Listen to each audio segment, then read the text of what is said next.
வெள்ளரி கொடியை பொறுத்த வரைக்கும் நவம்பர் மாதம் போடுவாங்க. அதாவது கார்த்திகை பட்டம்னு சொல்லுவாங்க இல்லைங்களா, அப்போ போடுவாங்க. அப்போ வெய்ய காலத்துக்கு நிறைய காய்கள் வரும்.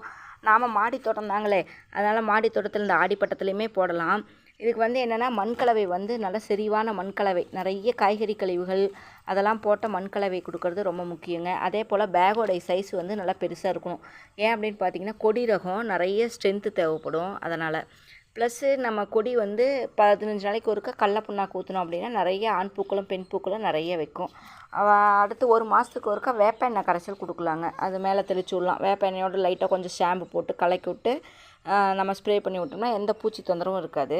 இதெல்லாம் தானாக வந்த கொடி தாங்க. இதில் விதை அதிகமாக இருந்துக்கிட்டே இருந்ததுனால தானாக வந்த கொடிகள். சரி ஏன் வேஸ்ட் பண்ணுவானே அப்படின்னு சொல்லி எடுத்து வச்சுருக்கிறேன்.